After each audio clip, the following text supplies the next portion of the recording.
देखिए NS series की जब बात होती है तो NS 160 इनकी एक ऐसी पॉपुलर बाइक है जिसमें आपको काफ़ी सारे फंक्शंस मिलते हैं और साथ में यहाँ पर जब भी आपके सामने स्पोर्ट सेगमेंट की बात हो तो नेकेड स्पोर्ट की बात ना हो, मतलब NS 160 की बात ना हो, ऐसा तो पॉसिबल नहीं है। तो फ्रेम में हमारे सामने एकदम नई नवेली यानी कि 2026 की लेटेस्ट NS 160 खड़ी है।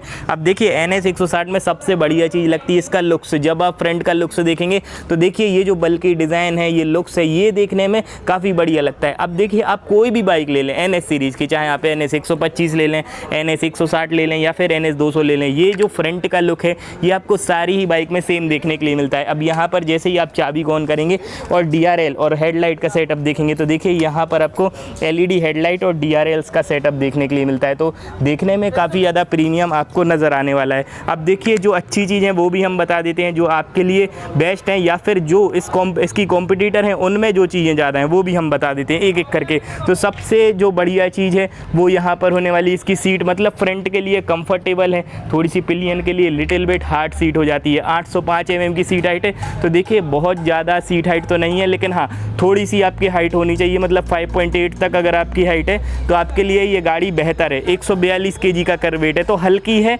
बहुत ज़्यादा भारी नहीं है, तो चलाने में कंफर्टेबल है। वैसे अमूमन बाइक में क्या है 158 kg तक का कर वेट होता है। अब देखिए एक चीज़ और जो सबसे बढ़िया है इसमें वो होने वाली है यहाँ पर किक स्टार्ट। वैसे कंपनियाँ क्या कर रही हैं 160 सीसी सेगमेंट में तो पूरी ही गाड़ी में किक हटा रही हैं सभी गाड़ियों में, लेकिन यहाँ पर आपको किक स्टार्ट देखने के लिए मिलती है। और साथ में एक्सेसरीज़ के तौर पर भी कंपनी ने अच्छा ध्यान रखा है, क्योंकि यहाँ पर जब आप देखेंगे तो इंजन काउल का सेटअप है और जो ग्राउंड क्लियरेंस है वो भी ऐसा नहीं है कि कम है, 170 mm का, यानी कि सड़कों से ऊँची है। तो अगर आप इसको ऑफ रोड में भी यूज़ करेंगे तो बेस्ट है। अब देखिए यहाँ पर जब आप देखेंगे तो ऑयल कूलिंग वाला सिस्टम देखने के लिए मिलता है, मतलब गर्मियों में आप कितनी भी ड्राइव करें इसको या कितनी भी लॉन्ग राइड करें तो आपको दिक्कत नहीं जाएगी। अब फ्यूल टैंक देखेंगे तो 12 लीटर का फ्यूल टैंक है। अच्छा एक चीज़ बड़ी अच्छी है, जब राइडिंग की रेंज की बात होती है तो 450 से ऊपर की राइडिंग की रेंज, यानी कि लगभग 40 की MPL तक का तो माइलेज आसानी से आप इससे निकाल सकते हैं। साथ में अब हमें देख लेते हैं इसके फंक्शंस क्या क्या मिल रहे हैं इस बाइक में। तो फंक्शंस के लिए सीधा ही इसके हम कंसोल पे चलते हैं। अब कंसोल को जैसे ही आप देखेंगे तो देखिए इसमें टर्न बाई टर्न नेविगेशन मिलता है, मतलब इसको आप अपने मोबाइल से कनेक्ट कर सकते हैं। उसके बाद यहाँ पर आप टर्न बाई टर्न नेविगेशन देख सकते हैं, एवरेज फ्यूल इकोनॉमी देख सकते हैं। यहाँ पर जब आप देखेंगे तो ये बटन दबाएंगे तो एवरेज फ्यूल इकोनॉमी आ जाएगा। यहाँ पर राइडिंग के मोड्स भी बताता है, उसके लिए आपको मोबाइल को कनेक्ट करना पड़ेगा। यहाँ पर गियर शिफ्ट इंडिकेटर बता रहा है, टेम्परेचर बता रहा है, साथ में यहाँ पर देखेंगे तो 12,000 RPM तक बता रहा है। यहाँ पर देखेंगे तो USB चार्जिंग के लिए सॉकेट लगा है। अभी देखिए एक चीज़ है कि क्लिप ऑन हैंडल बार है, और जब भी क्लिप ऑन हैंडल बार होता है तो थोड़ी सी जो राइडिंग की कंट्रोलिंग है वो उतनी ज़्यादा बेटर नहीं होती है। अब देखिए एक चीज़ और है, यहाँ पर जैसे ही आप गाड़ी को सेल्फ मारेंगे तो देखिए यहाँ पर जो ब्लू वाली लाइट्स हैं, अभी गाड़ी स्टार्ट नहीं हो रही है तो यहाँ पर ब्लू वाली लाइट्स जलती हैं, तो ये बजाज सीरीज़ की लेगेसी है, मतलब सारे ही बटन्स में, तो देखने में काफ़ी ज़्यादा बढ़िया लगती है। अब देखिए टायर देख लें, कंट्रोलिंग देख लें, तो पीछे में जब आप देखेंगे तो यहाँ पर 120 सेक्शन का बड़ा टायर देखने के लिए मिलता है, 130 सेक्शन का, 130, 70, 17। वैसे 160 सीसी की बाइक में इतना ही टायर आता है। यहाँ पर आपको डिस्प्लेट मिलती है 260 mm की, तो इसमें डबल चैनल ABS होने वाला है। साथ में यहाँ पर देखेंगे तो एक और अच्छी चीज़ है वो होने वाले हैं नेट्रॉक्स के सस्पेंशन। देखिए यहाँ पर वैसे नॉर्मल बाइक में क्या होता है सस्पेंशन नॉर्मल रहते हैं, लेकिन यहाँ पर नेट्रॉक्स के हैं, तो इसीलिए जो कंट्रोलिंग है बाइक की वो काफ़ी ज़्यादा बेहतर हो जाती है। और एडवांस फ्यूल यहाँ पर इंजेक्शन के साथ आती है, तो इसीलिए गाड़ी का माइलेज बेहतर है, 40 की MPL तक का भी आसानी से माइलेज आपको निकाल के दे देती है। यहाँ पर 37 डाई के सस्पेंशन से फ्रंट में जब आप देखेंगे तो अपसाइड डाउन सस्पेंशन कंपनी ने मुहैया करवाए हैं, और यहाँ पर LED टर्न ऑन इंडिकेटर्स हैं। अच्छा 2-3 चीज़ों की कमी भी है। कमी क्या है, यहाँ पर आपको जो इंडिकेटर है उसमें हैजार्ड लाइट देखने के लिए नहीं मिलती, यानी कि 4 टर्न ऑन इंडिकेटर्स।